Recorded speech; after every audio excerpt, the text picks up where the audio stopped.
Mae fformiwla yn dweud wrthym sut i gyfrifo gwerth rhywbeth. Nawr, enghraifft, mae gennym fi fformiwla yn fan hyn ac efo'r gweithio allan faint o bwyntiau sydd gan dîm pêl-droed sydd yn chwarae mewn cynghrair. Nawr, os ydych chi'n dilyn pêl-droed, ydych chi'n gwybod fod tîm pêl-droed sy'n chwarae mewn cynghrair yn cael 3 pwynt am pob gêm maen nhw'n ennill ac 1 pwynt am bob gêm cyfartal. Nawr, ar gyfer y fformiwla yma, dwi wedi defnyddio E fawr ar gyfer faint o gemau mae tîm pêl-droed yn ennill mewn cynghrair ac ec fawr ar gyfer faint o gemau cyfartal maen nhw wedi gael.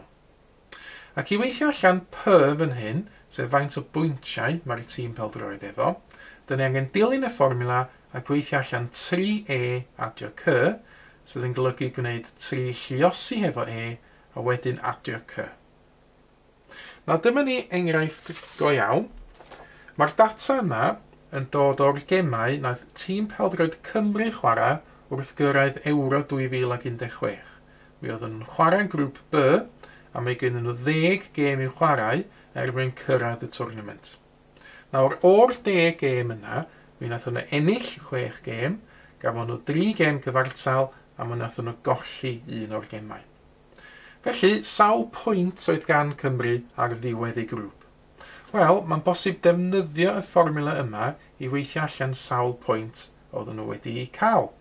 Oherwydd, os dwi'n defnyddio y fformiwla, sef P am pwyntiau, ydy 3E adio C, dwi angen yn nawr amnewid i fewn y gwerthoedd perthnasol i'r fformiwla. Nawr, y gwerthoedd dwi angen ydy'r gwerthoedd ar gyfer E fawr, faint o gemau maen nhw wedi ennill, a'r gwerth ar gyfer ec fawr faint o gemau cyfartal gafon nhw. Ond mae'r gwybodaeth yma ar gael y fan yma. Felly mae 3E, 3 lluosi efo E, yn golygu gwneud 3 lluosi efo 6 yn yr achos yma, roedd nath Cymru ennill 6 o'i gemau yn y grŵp rhagborofol. A wedyn adio C, sydd yn yr achos yma yn 3, gafon nhw 3 gêm cyfartal. Felly, cyfanswm y pwyntiau nath Cymru gael ydy 3 lluosi 6, sydd yn 18, ac yna adio 3, a mae 18 adio 3 yn rhaid 21 o bwyntiau terfynol. Nawr, rhowch chi gynnig yn awr ar ddefnyddio fformiwla i gyfrifo gwerth rhywbeth. Mae yna gwestiwn i chi ceisio ar y sgrin.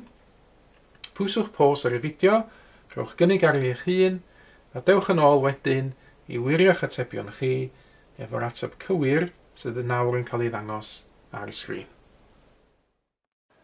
Mae mwy o fideos adolygu ar gael ar ein sianel YouTube Adolygu Mathemateg. Am y newyddion diweddaraf neu holi cwestiwn, dilynwch ein cyfrif trydar @mathemateg. Neu ewch i'n gwefan www.mathemateg.com am fwy o adnoddau adolygu.